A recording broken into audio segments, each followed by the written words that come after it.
যে ছবি আপনাদের সামনে আমরা রাখছি এটা হচ্ছে হিন্দুস্তান পার্কে অনিক দত্তর স্ত্রীর যে ফ্ল্যাট সেখান থেকে তিনি পড়ে গিয়েছেন এবং তারপর তার মৃত্যু। কিন্তু পড়ে গেলেন কিভাবে তা নিয়ে তৈরি হয়েছে একাধিক প্রশ্ন। লালবাজারের গোয়েন্দা আধিকারিকেরা, পুলিশের আধিকারিকেরা তারা ইতিমধ্যে ঘটনাস্থলে এসে পৌঁছেছেন। নমুনা সংগ্রহ করা থেকে শুরু করে একেবারে তারা গোটা বিষয়টা খতিয়ে দেখছেন। আমি এইবারে আপনাদের সরাসরি নিয়ে যাব ঢাকুরিয়ার মণিপাল হাসপাতালে, যেখানে তাকে নিয়ে যাওয়া হয়েছিল উদ্ধার করার পর। সরাসরি আমাদের প্রতিনিধি সুকান্ত মুখোপাধ্যায় রয়েছেন। সুকান্ত, এইটা আমাদের জানাও, কি অবস্থায় পরিচালককে নিয়ে আসা হয়েছিল?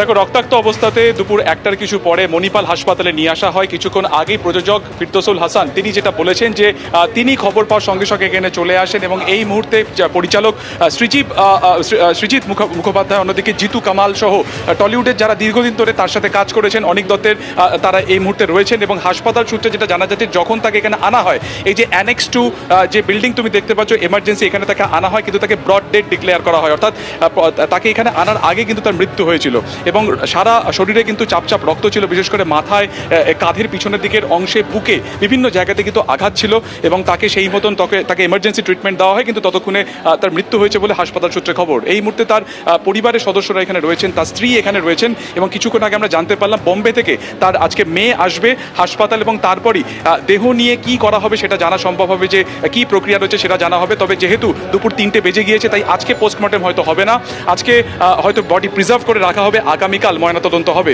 তবে তার মেয়ের জন্য অপেক্ষা করা হচ্ছে, তার মেয়ে আসার পরই কিন্তু বাকি যে সিদ্ধান্ত সেগুলো নেওয়া হবে। এখন প্রশ্ন হচ্ছে, গড়িয়াহাট থানা ইতিমধ্যে তার একটি তদন্ত শুরু করেছেন, কিভাবে তিনি পড়ে গেলেন 4 তলার ওপর থেকে সেই জায়গাটা তারা তদন্ত করে দেখছেন। আমরা ইতিমধ্যে জানি যে সায়েন্টিফিক উইং সেখানে গেছিল এবং যে অবস্থাতে পড়ে গেছিল, যেখানে তার আঘাত রয়েছে, সেগুলোকেও কিন্তু পুলিশ ভালো করে দেখার চেষ্টা করছেন বা বোঝার চেষ্টা করছেন। তারাও তাদের একটি টিম, গড়িয়াহাট থানার টিম, তারা কিন্তু এই মুহূর্তে হাসপাতালেই রয়েছেন। হাসপাতালে যিনি প্রথম ডাক্তার হিসেবে ট্রিটমেন্টের জন্য গিয়েছিলেন, অনিক দত্তকে যিনি প্রথম দেখেছিলেন, তারও বয়ান নেওয়া হচ্ছে। ফলত সব মিলিয়ে একদিকে যেমন ইনভেস্টিগেশন হচ্ছে, অন্যদিকে হাসপাতাল যেখানে তার দেহ এখানে রয়েছে, তার দীর্ঘদিনের যারা সতীর্থরা রয়েছেন, পরিচালক সৃজিত মুখোপাধ্যায় থেকে আরম্ভ করে অপরাজিত যে সিনেমা তিনি করেছিলেন, যেটি সুপার হিট হয়েছিল, সেই অপরাজিত সিনেমার যিনি অভিনেতা জিতু কামাল তিনি এসেছেন। অন্যদিকে পরিচালক মানে মিউজিক ডিরেক্টর দেবজ্যোতি মিশ্র, কিছুক্ষণ আগে শতরূপ ঘোষ, দীপশিতা ধর, তারাও কিন্তু এখানে এসেছেন। ফলত সব মিলিয়ে এই মুহূর্তে ইমার্জেন্সি বিল্ডিংয়ে তারা রয়েছেন। ফ্যামিলির তরফ থেকে বা পরিবারের তরফ থেকে অফিসিয়ালি তারা এখনো পর্যন্ত মিডিয়ার সামনে বা সংবাদ মাধ্যমের সম্মুখীন হননি। তবে যিনি প্রযোজক ফিরদৌসুল হাসান, যিনি দীর্ঘদিন একাধিক চিত্র প্রযোজনা করেছিলেন অনিক দত্তের, তিনি কিছুক্ষণ আগে বাইরে এলেন এবং পরিষ্কার তিনি যেটা জানালেন যে ব্রড ডেড আনা হয়েছিল, 1.5 ঘন্টা আগে তিনি খবর পেয়ে এখানে আসেন, তারও 8 ঘন্টা আগে এখানে নিয়ে আসা হয়েছিল অনিক দত্তকে এবং ব্রড ডেড ডিক্লেয়ার করা হয়। আবারও তোমাকে বলবো, মাথা ঠিক পিছনের দিকের অংশ, বুকে এবং কোমরে এবং পিঠের দিকের অংশে বিভিন্ন জায়গাতে কিন্তু চাপচাপ রক্ত ছিল, সেখানে কিন্তু আঘাত ছিল।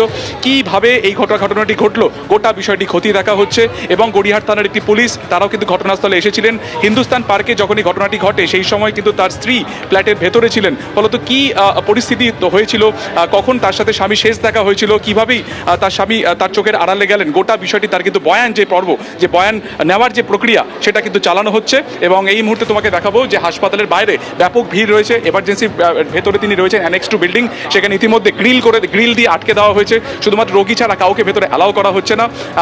এবং বাকিরা যারা তোমাকে বললাম যে তার পরিবারের যারা সদস্য তারা রয়েছেন এবং আজকে সন্ধ্যার কিছু পরে এখানে বোম্বে থেকে তার মেয়ে আসবেন, তাকে খবর দেওয়া হয়েছে। আজকে সম্ভবত বডি প্রিজার্ভ করা হবে, আগামীকাল ময়নাতদন্ত হবে এবং তারপরে কিন্তু মৃত্যুর কারণ এবং কোথায় কোথায় কি আঘাত বা কি কারণে তার মৃত্যু সেটা স্পষ্ট হবে। পরিচালক অনিক দত্তের রহস্য মৃত্যু, 4 তলার ছাদ থেকে পড়ে মৃত্যু অনিক দত্তের। হিন্দুস্তান পার্কের ফ্ল্যাটের নিচেই মিলল তার দেহ। এখন কিভাবে ছাদ থেকে পরিচালক পড়ে গেলেন তা নিয়ে তৈরি হয়েছে রহস্য। অনিক দত্তের মৃত্যুতে এখনো রহস্য। দুই প্রতিনিধি আমাদের সঙ্গে সরাসরি রয়েছেন। হিন্দুস্তান পার্ক থেকে আমাদের প্রতিনিধি রয়েছেন ময়ূখ ঠাকুর চক্রবর্তী এবং ঢাকুরিয়ার মণিপাল হাসপাতাল থেকে আমাদের আরেক প্রতিনিধি সুকান্ত মুখোপাধ্যায় রয়েছেন। এটাই তো সব থেকে বড় প্রশ্ন ময়ূখ, যে 4 তলার ছাদ থেকে নিচে পড়ে গেলেন কিভাবে পরিচালক?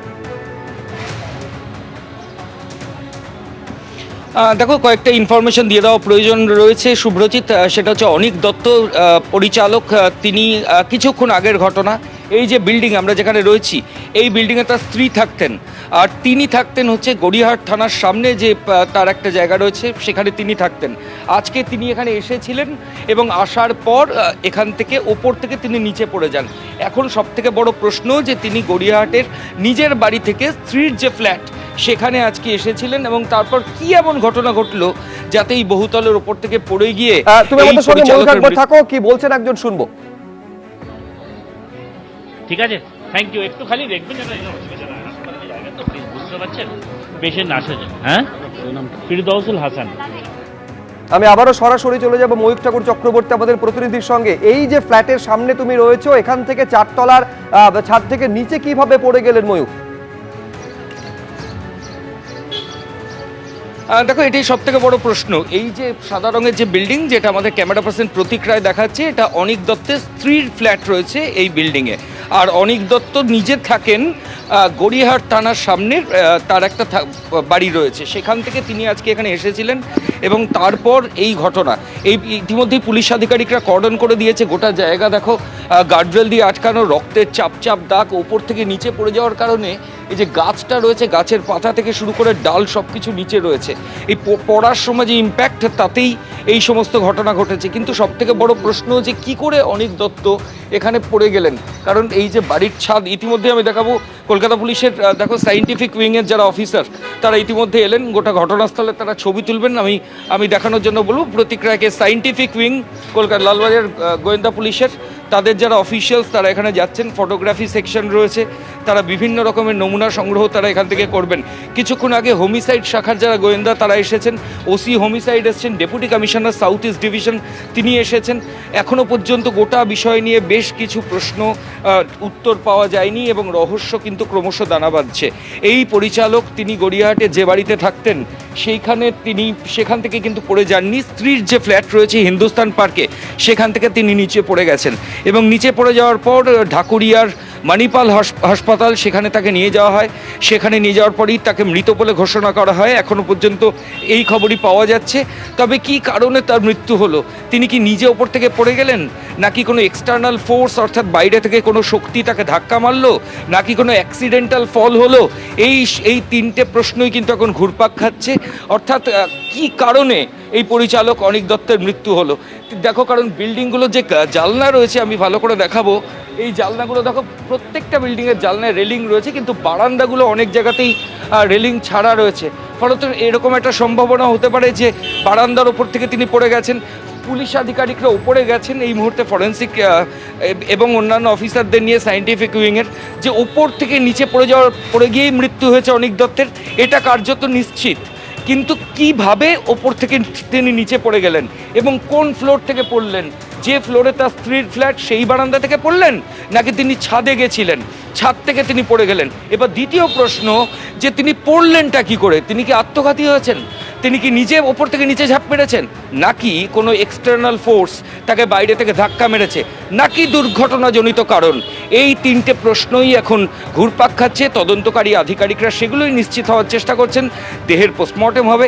আর একটা খুব ইন্টারেস্টিং জিনিস আমি প্রত্যেককে দেখানোর জন্য বলবো। দেখো, বিল্ডিংয়ের ঠিক যেখানে তিনি পড়ে গেছেন, অর্থাৎ তার দেহ পাওয়া গেছে, তার ঠিক সামনেই একটা সিসিটিভি ক্যামেরা রয়েছে এবং সেটা একদম এই প্লেস অফ অকারেন্সের দিকে মুভ করে থাকা সিসিটিভি ক্যামেরা। এটা একটু জুম করে দেখানোর জন্য বলবো।